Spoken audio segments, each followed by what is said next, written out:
ನಾಗೇಂದ್ರ ರಾಜೀನಾಮೆಗೆ ಆಗ್ರಹಿಸಿ ಬಿಜೆಪಿಯವರು ನಡೆಸಿದ ಉಗ್ರ ಹೋರಾಟ ಪ್ರತಿಫಲ ಕೊಡುತ್ತಾ ಆ ಸಾಧ್ಯತೆಗಳು ಕಾಣಿಸ್ತಾ ಇದೆ. ಸರ್ಕಾರದಲ್ಲಿ ಕಾಂಗ್ರೆಸ್ನಲ್ಲಿ ನಾಗೇಂದ್ರ ರಾಜೀನಾಮೆಯ ಚರ್ಚೆಗಳು ನಡೀತಾ ಇದ್ದಾವೆ. ಅದರ ಬಗ್ಗೆ ನನ್ನ 3 ಜನ ಸಹೋದ್ಯೋಗಿಗಳ ಜೊತೆಗೆ ನಾನು ಮಾತಾಡ್ತಾ ಇದ್ದೆ. Prashant, you wanted to add something? ನೋಡಿ ಅಜಿತ್, ರಾಜಕಾರಣಿಗಳು ಯಾವುದರಲ್ಲಿ ಲಾಭ ಹೆಚ್ಚು ಯಾವುದರಲ್ಲಿ ನಷ್ಟ ಹೆಚ್ಚು ಅನ್ನೋದನ್ನು ಯಾವತ್ತಿಗೂ ತೂಕ ಮಾಡ್ತಾರೆ. ಈ ಪ್ರಕರಣದಲ್ಲಿ ಕೂಡ ನನಗನ್ನಿಸ್ತಾ ಇರತಕ್ಕಂಥದ್ದು ಮುಖ್ಯಮಂತ್ರಿ ಡಿ ಕೆ ಶಿವಕುಮಾರ್ ಅವರಿಗೆ ಕಳೆದ 15-20 ದಿನಗಳ ಬೆಳವಣಿಗೆಯಲ್ಲಿ ಒಂದು ಸ್ಪಷ್ಟತೆ ಅನಿಸ್ತಾ ಇರ್ತದ್ದು. ನಾನೇನಾದರೂ 2028ರಲ್ಲಿ ವಾಪಸ್ ಬರಬೇಕಾದ್ರೆ ಉತ್ತರ ಕರ್ನಾಟಕ, ಮಧ್ಯ ಕರ್ನಾಟಕ ಮತ್ತು ಹೈದರಾಬಾದ್ ಕರ್ನಾಟಕದ ಭಾಗದಲ್ಲಿ ನಮ್ಮದೇನು ಸೀಟ್ಗಳಿದ್ವು ಅವು ಇಂಟ್ಯಾಕ್ಟಾಗಿ ಉಳಿಬೇಕು. ಯಾಕೆಂದರೆ ಹಳೆ ಮೈಸೂರು ನೀವು ಸ್ವೀಪ್ ಮಾಡಿದ್ರು ಆ ಭಾಗದಲ್ಲಿ ನಷ್ಟವನ್ನು ಅನುಭವಿಸಿದರೆ ನೀವು ಅಧಿಕಾರಕ್ಕೆ ಬರಲ್ಲ.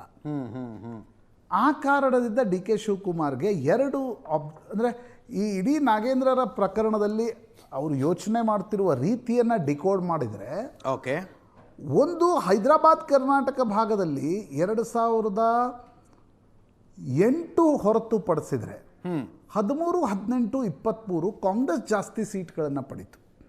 18ರಲ್ಲಿ ಸ್ವಲ್ಪ ಬಿಜೆಪಿ ಪಡೀತು, ಬಟ್ 13 ಮತ್ತು 23ರಲ್ಲಿ ಕಾಂಗ್ರೆಸ್ ಹೆಚ್ಚು ಕಡಿಮೆ ಸ್ವೀಪ್ ಮಾಡ್ತು ಆ ಭಾಗದಲ್ಲಿ. ಅದಕ್ಕೆ ಮುಖ್ಯ ಕಾರಣ ಏನಿತ್ತು? ಜನಾರ್ದನ್ ರೆಡ್ಡಿ ಜೈಲಿಗೆ ಹೋಗಿದ್ದು, ರಾಮುಲು ಜನಾರ್ದನ್ ರೆಡ್ಡಿ ಮಧ್ಯೆ ಇದ್ದ ಜಗಳ. ಒಂದ್ಸಲ BSR ಕಾಂಗ್ರೆಸ್ ಪಕ್ಷ 13ರಲ್ಲಿ, 18ರಲ್ಲಿ ಜನಾರ್ದನ್ ರೆಡ್ಡಿ ರಾಮುಲು ಜಗಳ, 23ರಲ್ಲಿ ಆ ಜಗಳದ ಪೊಲಿಟಿಕಲ್ ರೂಪಾಂತರ ಜನಾರ್ದನ್ ರೆಡ್ಡಿ ಒಂದು ಹೊಸ ಪಕ್ಷವನ್ನು ಸ್ಥಾಪಿಸಿತ್ತು. ಅದು ಕಾಂಗ್ರೆಸ್ನ ಗೆಲುವಿಗೆ ಬಳ್ಳಾರಿ, ಕೊಪ್ಪಳ, ರಾಯಚೂರು, ಈ ಭಾಗದಲ್ಲಿ ನೀವು ಯಾದಗಿರಿ, ಕಲಬುರಗಿ, ಬೀದರ್ ಪಾಲಿಟಿಕ್ಸ್ ಸ್ವಲ್ಪ ಬೇರೆ ಇರುತ್ತೆ. ST ಸಮುದಾಯದ ಮತಗಳೇನು 2004, 2008ರಲ್ಲಿ BJPಗೆ ಜಾಸ್ತಿ ಬಂದಿದ್ವು. 99ರಿಂದ ಆ ಜರ್ನಿ ಶುರು ಆಯಿತು. ರಾಮುಲು 99ರಲ್ಲಿ ನಿಂತು ಸೋತರು. 99ನಲ್ಲಿ 2004ರಲ್ಲಿ ಅವ್ರು ಗೆದ್ದರು ಬಳ್ಳಾರಿ ಕಾನ್ಸ್ಟಿಟ್ಯೂನ್ಸಿಯಲ್ಲಿ. 13 ನಂತರ ST ಸಮುದಾಯದ ಮತಗಳು ಛಿದ್ರವಾಗಿ ಬಳ್ಳಾರಿ ಭಾಗದಲ್ಲಿ ಸುಮಾರು 8 ಸೀಟ್ಗಳನ್ನು BJP ಕಳ್ಕೊಂತು. ಕಾಂಗ್ರೆಸ್ ಆ ಸೀಟ್ಗಳನ್ನು ಇಂಟ್ಯಾಕ್ಟ್ ಆಗಿ ಉಳಿಸ್ಕೊಂಡಿದೆ.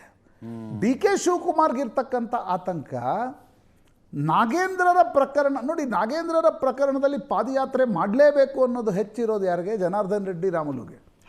ಜನಾರ್ದನ್ ರೆಡ್ಡಿಗೆ ಅನ್ಸುತ್ತೆ ಪೊಲಿಟಿಕಲ್ ಲಾಭ ಆಗುತ್ತೆ, ಏನಾಗುತ್ತೆ ಅಂತ. ಒಂದು ಪೊಲಿಟಿಕಲ್ ಲಾಭ ಆಗುತ್ತೆ. ಹಿಂದೆ ಕಾಂಗ್ರೆಸ್ನವ್ರು ಮಾಡಿದ್ರು, ಈಗ ನಾವು ಮಾಡ್ತಿದೀವಿ ಅಂತ ತೋರಿಸೋದು. ಒಂದು ಆ ಭಾಗದಲ್ಲಿ ST ಸಮುದಾಯದ ಮತಗಳಲ್ಲಿ ಮತ್ತೊಮ್ಮೆ ರಾಮುಲು ಎಮರ್ಜ್ ಆದರೆ ಕಾಂಗ್ರೆಸ್ಸಿಗೆ ಕಷ್ಟ ಆಗ್ಬೋದು. ಒಂದು ನಾನು ಆ ಭಾಗಕ್ಕೆ ಸೀಮಿತವಾಗಿ ಹೇಳ್ತೀನಿ. ಇನ್ನೊಂದು ದೃಷ್ಟಿಯಿಂದ ನೀವು ಗಮನಿಸಿದಾಗ ನಾನು ಅದಕ್ಕೆ ಹೇಳಿದೆ, ಅದನ್ನು ತೂಕ ಹೆಂಗೆ ಮಾಡ್ತಾರೆ ರಾಜಕಾರಣಿಗಳು ಅಂತ. ಕುರುಬರ ಯಾವುದೇ ಪ್ರತಿನಿಧಿಯನ್ನು ಉತ್ತರ ಕರ್ನಾಟಕ ಭಾಗದಿಂದ ಕಾಂಗ್ರೆಸ್ ಮಂತ್ರಿಯಾಗಿ ತೆಗೆದುಕೊಂಡಿಲ್ಲ. ಅದರ ಸಿಟ್ಟನ್ನು ಅಲ್ಲಿನ ಕುರುಬರ ನಾಯಕರು ವ್ಯಕ್ತಪಡಿಸೋದು ಒಂದು ಹಂತ. ಅದರ ಸಿಟ್ಟನ್ನು ಸಿದ್ದರಾಮಯ್ಯನವರೇ ವ್ಯಕ್ತಪಡಿಸ್ತಾ ಇದ್ದಾರೆ. ಅದೆಂಗೆ ತೆಗೆದುಕೊಂಡಿಲ್ಲ ನೀವು? ಬಸವರಾಜ ಶಿವಣ್ಣವ್ರಿಗೆ ನಾನು ಹೇಳಿದ್ದೆ, ನೀವು ಮಂತ್ರಿ ಮಾಡಲಿಲ್ಲ. ಅದಕ್ಕೆ ಅವ್ರ ಸಂಪುಟ ವಿಸ್ತರಣೆಯ ಒಂದು ಪ್ರಮಾಣ ವಚನಕ್ಕೂ ಬರಲಿಲ್ಲ. ನಾಳೆ ಚುನಾವಣೆ ನಡೆದರೆ ಅಜಿತ್, ಮುಂಬೈ ಕರ್ನಾಟಕ ಭಾಗದಲ್ಲಿ ಕಾಂಗ್ರೆಸ್ನ ಇವತ್ತಿನ ಬೇಸ್ ವೋಟ್ ಬ್ಯಾಂಕ್ ಇಸ್ ಕುರುಬರು. ಅಲ್ವಾ? ಲಿಂಗಾಯತ ಸಮುದಾಯದ ಬಹುಪಾಲು ಮತಗಳು BJPಗೆ ಹೋಗ್ತವೆ.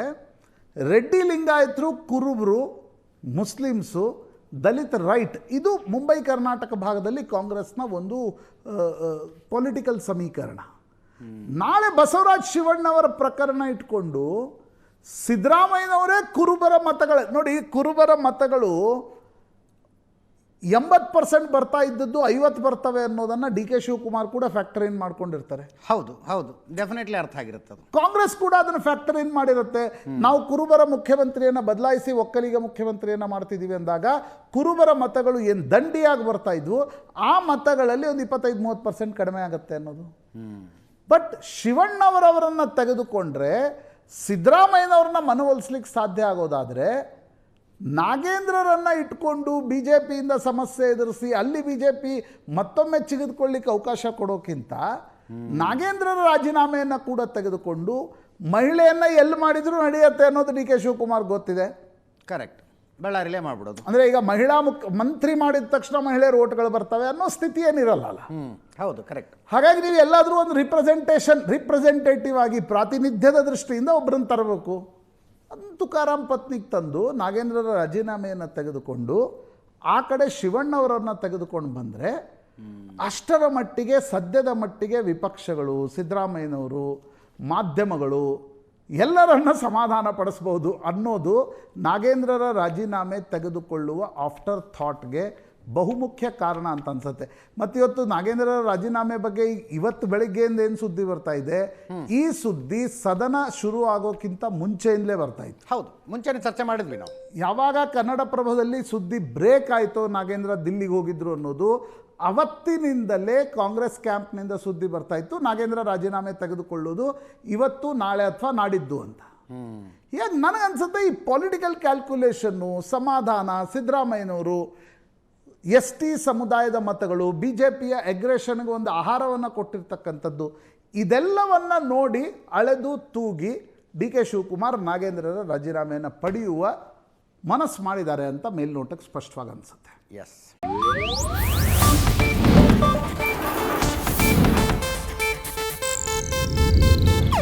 ಇದು ಏಷ್ಯಾನೆಟ್ ನ್ಯೂಸ್ ನೆಟ್ವರ್ಕ್ ಪ್ರಸ್ತುತಿ.